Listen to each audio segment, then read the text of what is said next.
Salut les explos! Comme je vous ai dit la semaine passée, là, Florence, elle aime ça attraper les bébites. Regardez que ça l'a attrapé aujourd'hui, elle a attrapé une belle grenouille. Hey Florence, est-ce que tu savais que dans les contes de fées, là, souvent les princesses embrassaient les grenouilles qui se transformaient en princes? Savais-tu ça? Oui. Oui? Je me demande si j'embrasse la grenouille aujourd'hui, ça va se transformer en prince. Est-ce qu'on l'essaye? OK. Est-ce qu'on est prêt? Roulement de tambour! Ah! Hey, ça a marché! Qu'est-ce qui a marché? Ben... rien, là. Qu'est-ce que je fais ici?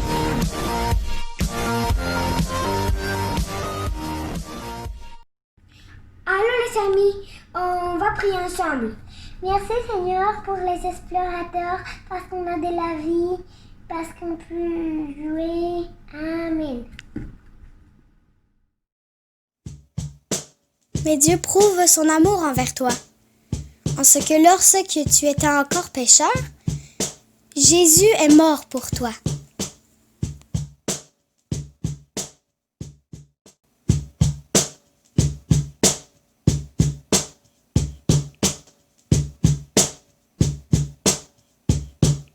Jésus m'aime le matin, Jésus m'aime le midi, Jésus m'aime tous les jours, il est le roi de ma vie. Chante na na na na na na na ou na na na na na na na na na na na na na na na ou na na na na na na na na.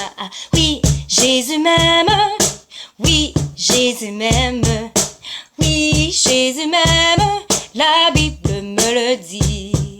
Chante son amour, chante encore, chante son amour et chante encore, chante son amour et chante encore, tu verras comme il est fort. Chante na na na na na na na ou na na na na na na na na na na na na na na na ou na na na na na na na na. Oui, Jésus m'aime, oui, Jésus m'aime, oui, Jésus m'aime, la Bible me le dit.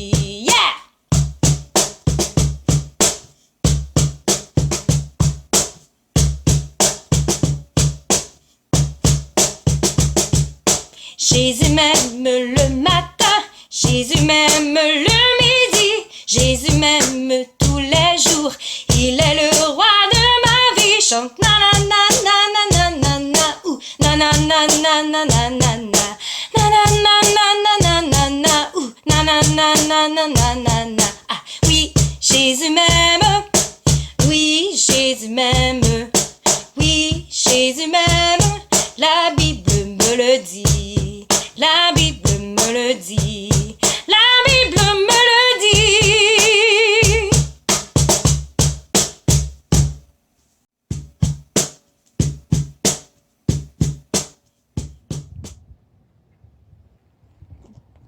Go!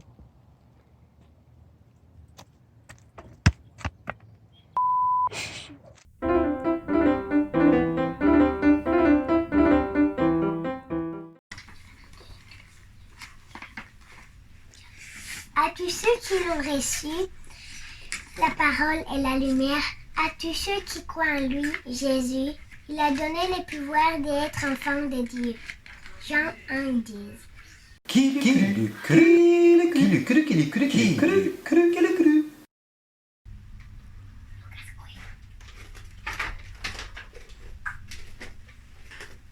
Lucas!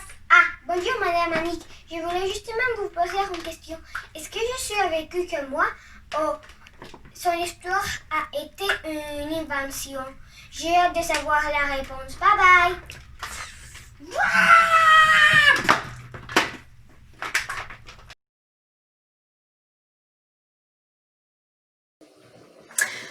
C'est vrai que Jésus il a vécu il y a bien longtemps, hein?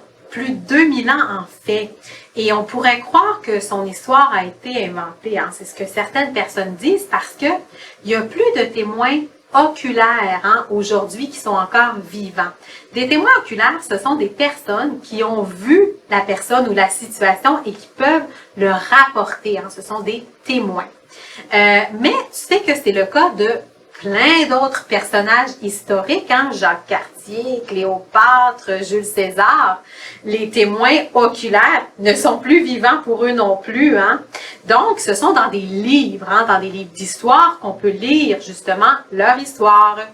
Et c'est le cas pour Jésus. Le livre qui parle le plus de Jésus, c'est la Bible. C'est donc dans ce livre-là, à travers les écrits et les témoignages de personnes qui ont vu et qui ont vécu avec Jésus, qu'on peut reconnaître qu'il existe vraiment. D'ailleurs, hein, tu sais qu'on a retrouvé de très, très, très anciennes copies du Nouveau Testament et entre autres, hein, un fragment de papyrus. Hein. Le papyrus, c'est la sorte de papier à l'époque du Nouveau Testament qui date de plus de 1800 ans et qui est un extrait de l'épître de Jean. Donc, on a des écrits, des témoignages qui nous parlent de la vie de Jésus. La Bible nous dit qu'il est venu sur la terre, qu'il est né de la Vierge Marie, hein, et d'ailleurs, c'est sa fête, son anniversaire qu'on célèbre à Noël. Et même à l'époque de Jésus, hein, tu sais qu'il y en a qui ne croyaient pas qu'il était ressuscité. Mais oui, il est réellement ressuscité. Et c'est le cas de Thomas. Hein. Thomas qui s'est fait dire par Jésus, hein, « Avance ton doigt ici et regarde mes mains. Avance aussi ta main et mets-la dans mon côté. Ne sois pas incrédule, mais crois. » À toute époque, hein, il y a des gens qui peuvent ne pas croire. Et j'aimerais terminer avec un dernier passage qui se trouve dans 1 Jean 1, versets 1 et 2, et qui dit que ce qui était depuis le commencement, ce que nous avons entendu et ce que nous avons vu de nos yeux, ce que nous avons contemplé et que nos mains ont touché concernant la parole de vie, nous vous l'annonçons. La vie, en effet, s'est manifestée. Nous l'avons vue. Nous en sommes témoins et nous vous l'annonçons, cette vie éternelle. Donc Jésus, hein, qui est auprès du Père maintenant, s'est manifesté à nous, les humains. Sa vie est donc bien réelle et bien vivante. À la semaine prochaine!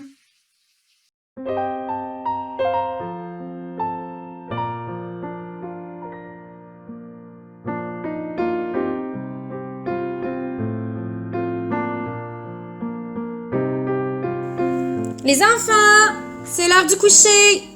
Je m'en viens lire l'histoire du voyage du pèlerin avec vous autres, là. Préparez-vous, j'arrive dans 1 minute.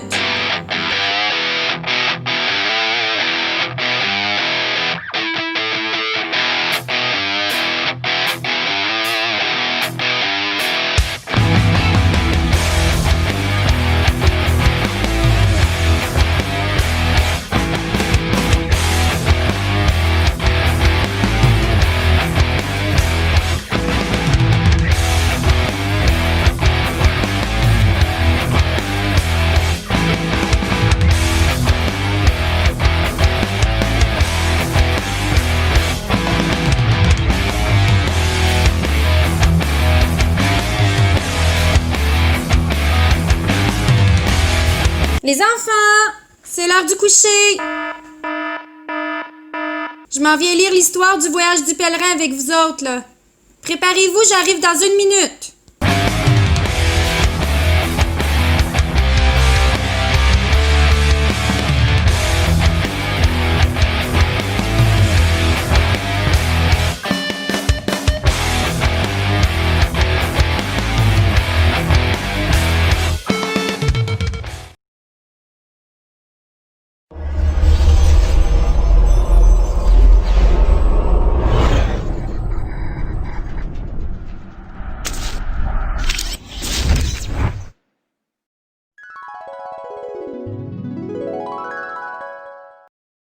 Dans un rêve, un homme cheminait, un livre à la main, portant un énorme fardeau sur les épaules.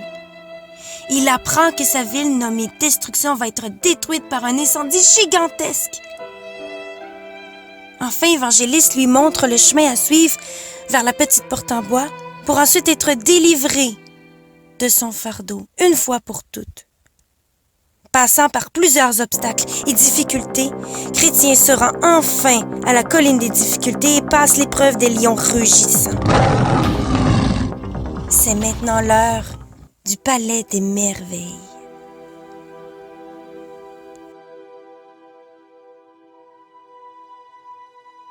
Le palais des merveilles. « Est-ce que je peux passer la nuit ici? » supplia Chrétien. « Cela dépend, » répondit vigilant le portier, inspectant Chrétien de la tête aux pieds. « Qui es-tu et que viens-tu faire par là? »« Je m'appelle Chrétien et je vais à la cité céleste. »« Mais pourquoi arrives-tu si tard? Le soleil est couché depuis longtemps. »« Je serais arrivé plus tôt si je m'étais pas endormi dans l'abri de la colline. Pendant mon sommeil, mon parchemin a glissé à terre. J'avais déjà fait un bout de chemin lorsque je me suis rendu compte que je l'avais plus. Je suis retourné le chercher. J'ai ainsi perdu beaucoup de temps. « Voilà une bien triste histoire, » dit le portier. « Je vais appeler une des jeunes filles qui vivent ici. Si ce que tu dis lui plaît, elle te présentera ses sœurs. Sinon, elle n'en fera rien. » Alors vigilant, le portier sonne à la cloche et une jolie jeune femme appelée Grâce apparut. Elle interrogea Chrétien sur ce qui s'était passé sur son chemin. Bien qu'elle souriait en l'écoutant, il vit des larmes perler dans ses yeux. « Nous ne pouvons pas accueillir n'importe qui ici, mais cette maison a été construite pour les pèlerins. Vous pouvez donc entrer. » Il la suivit dans la maison et rencontra ses sœurs. Après le dîner, ils allèrent se coucher. Chrétien s'endormit dans une grande chambre dont les fenêtres s'ouvraient sur le soleil levant. Pour le moment, il était sain et sauf et il reprenait des forces. Les armes de Chrétien. Le matin suivant, Chrétien voulait continuer son voyage, mais les 4 sœurs, Amour, Espérance, Grâce et Joie, ne voulaient pas le laisser partir avant de lui faire visiter les alentours. D'abord, elles le conduisirent sur la terrasse du château. « Partons, Claire, on peut voir les montagnes des délices. » Il vit de belles montagnes ensoleillées et boisées. « Du sommet de ces montagnes, tu peux même voir les portes de la cité céleste, » dit Grâce. Tout cela lui redonna du courage, mais la cité était encore loin. Une fois encore, Chrétien dit qu'il voulait partir, mais elle le reterre encore. « Es-tu marié? As-tu une famille? » demanda Amour. « Oui, j'ai une femme et 4 jeunes enfants. »« Pourquoi ne les as-tu pas amenés avec toi? » Chrétien éclata en sanglots. « J'aurais préféré partir avec eux. » Mais ils ont refusé tout net. Ils sont tous restés à la maison. Ils se sont beaucoup opposés à mon départ. Ensuite, les sœurs l'emmenèrent à la cave où elles lui présentèrent une armure. Tout d'abord, un casque et une cuirasse qui lui sauveraient la vie. Puis, un bouclier pour le protéger des flèches. Puis, une fidèle épée qui pouvait tout transpercer. Enfin, des chaussures qui ne s'useraient pas. Ainsi armé, Chrétien se précipita à la porte. « Avez-vous vu des pèlerins passer? » demanda-t-il à Vigilant. « Oui, j'ai vu un homme. Il est passé il y a quelques jours. »« Connaissez-vous son nom? » ?»« Il m'a dit qu'il s'appelait Fidèle. »« Il vient de ma ville. A-t-il beaucoup d'avance sur moi? » À cette heure-ci, il doit être déjà en bas de la colline. « Très bien, très bien. Au revoir, au revoir. Si je me dépêche, je le rattraperai. » Mais ce jour-là, il ne retrouva pas son ami. La vallée de la désolation. Il s'attendait aux joies des retrouvailles, mais il se retrouva dans une vallée isolée. Il s'arrêta un moment pour manger le pain et boire le vin que les sœurs lui avaient donné. Il se sentait plus heureux maintenant. « Peut-être que le pire est passé ?» se dit-il en lui-même. Mais tout à coup, une ombre cacha le soleil. Chrétien leva les yeux et aperçut un monstre horrible qui fonçait sur lui. Il n'était plus qu'à quelques mètres. Plus il approchait, plus il semblait terrible, avec ses écailles, comme celles d'un poisson, ses ailes de dragon, ses pieds comme ceux d'un ours, sans parler du feu et de la fumée qui sortait de sa gueule. Chrétien le reconnut tout de suite. C'était le démon en personne. Que faire? Se sauver au plus vite ou rester se battre avec lui? Soudain, il se souvint que rien ne protégeait son dos. Il ne pouvait donc pas s'enfuir. Maintenant, le monstre était tout près. « D'où sors-tu, vermine ?» rugit le monstre. « Je viens de la cité de la destruction. »« Donc tu es à moi, car c'est moi le roi de cette ville. »« Oui, je suis bien né dans cette ville, mais maintenant j'ai un autre roi, le roi des rois, et je ne peux pas me détourner de lui. »« Tu vas revenir à moi, j'ai déjà oublié ton infidélité, » répliqua le monstre. « En vérité, je préfère servir le roi des rois plutôt que toi. »« Mais tu l'as déjà trahi. Tu es tombé dans le bourbier du découragement. Tu t'es endormi et tu as perdu ton parchemin. »« Oui, j'ai fait tout cela, mais le roi que je sers maintenant n'est pas rancunier. Il est bon. »« Je suis l'ennemi de ce roi. Je déteste ses lois, je déteste ceux qui le servent. Abandonne-le et viens travailler pour moi. Je doublerai ton salaire. »« Non, je connais ton salaire, dit Chrétien. Une personne ne peut pas en vivre. Ce salaire, c'est la mort. » Le combat mortel. Quand il entendit ces mots, le démon explosa de rage. « Très bien! Alors prépare-toi à mourir. »« Prends garde, je suis sur le chemin de mon roi. » Mais le démon lui barra la route. « Je ne crains pas Dieu, je jure que tu n'iras pas plus loin. » Il jeta une flèche enflammée vers Chrétien, mais celui-ci se protégea de son bouclier et dégaina vite son épée. Alors le démon envoya des flèches qui crépitèrent sur Chrétien et le blessèrent à la tête, aux mains et aux pieds. Il résista tant qu'il put, espérant que quelqu'un viendrait à son aide, mais il s'affaiblissait de plus en plus. Soudain, le monstre s'aperçut qu'il avait le déçu. « Maintenant, tu es à moi !» hurla-t-il.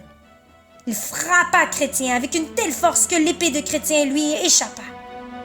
S'agenouillant devant Chrétien, tombé à terre, et loin de tout secours, le monstre l'écrasa pour le faire mourir. Mais, alors qu'il s'apprêtait à lui infliger un coup fatal, Chrétien saisit son épée et cria avec force « Quand je tombe, je me relève !» Il transperça le démon qui recula dans un terrible rugissement. Chrétien sourit. Il leva les yeux et vit le démon déployer ses ailes de dragon et s'envoler.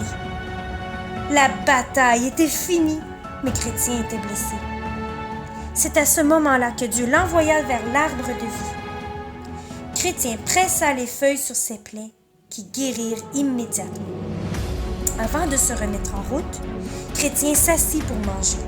Il abandonna toutes ses armes, sauf son épée. Il se dit, il est fort possible que d'autres ennemis soient tapis tout autour et me guettent. Voilà les enfants, c'est la fin pour ce soir. Dans le prochain chapitre, Chrétien va traverser la vallée de l'ombre. Des voix étranges lui parviendront aux oreilles. Est-ce qu'il va réussir à garder le droit chemin? C'est à suivre.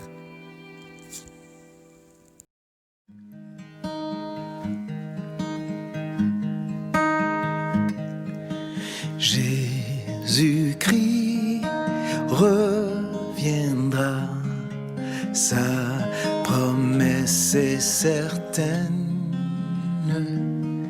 Ses enfants, il prendra à sa venue soudaine.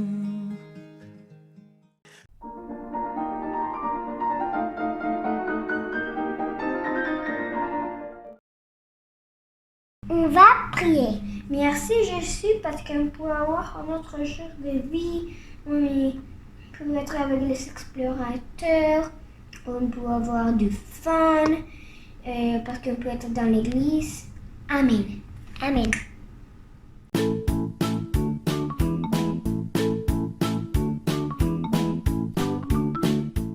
Allô Arc-en-Ciel, je suis vraiment content que tu aies réapparu parmi nous. J'aimerais ça que tu nous racontes un peu Arc-en-Ciel. Qu'est-ce qui se passe avec toi? Comment tu vas? Alors, tout simplement pour vous dire que ça va beaucoup mieux maintenant. Et je voudrais vous remercier d'avoir prié pour moi parce que je vais vraiment mieux maintenant. Comme vous pouvez voir, j'ai des petites cicatrices de mon accident, mais je m'en sors très bien quand même. Merci. Merci beaucoup Arc-en-Ciel et merci les amis d'avoir prié pour elle. On vous souhaite une bonne semaine. Bye bye!